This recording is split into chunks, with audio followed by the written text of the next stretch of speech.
భద్రాద్రి కొత్తగూడెం జిల్లా పూసుగూడెం వద్ద సీతారామ ప్రాజెక్టు రెండో పంప్ హౌస్ ను మంత్రి తుమ్మల నాగేశ్వరరావు సందర్శించారు. పనులు వేగవంతం చేయాలని మంత్రి ఆదేశించారు. పంట కాల్వల నిర్మాణానికి సెప్టెంబర్ కల్లా టెండర్లు పిలవాలని మంత్రి తుమ్మల అధికారులను ఆదేశించారు.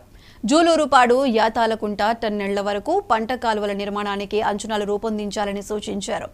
అక్టోబర్ నాటికి పనులు ప్రారంభించాలన్నారు.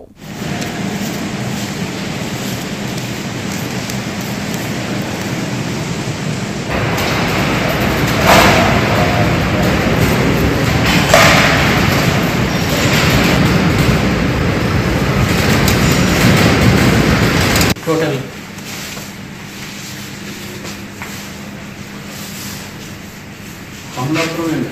సంబంధించిన ప్యాన్స్ ఒక్కొక్క దగ్గర ఉంది. ఇది థర్డ్ మోడల్ సంబంధించి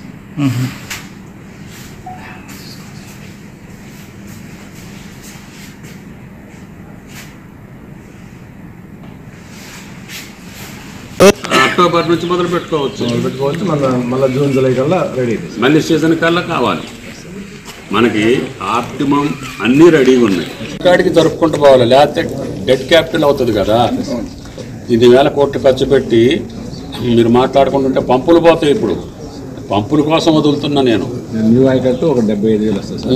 ముఖమ్మ కూడా స్టెబిలైజ్ అవుతుంది, ప్లస్ ఉన్న చెరువులు అన్నింటిగా స్టెబిలైజ్ అవుతుంది. Very good. మధ్యలో మీరేంటంటే అప్ టు ఏనుకూరు కెనాల్ వరకు డిస్ట్రిబ్యూటరీస్ అన్ని టెండర్ పిలవండి. ఈ సీజన్లో రేపు వేసవకాలంలో మొత్తం పనులు అయినాయి అనుకో.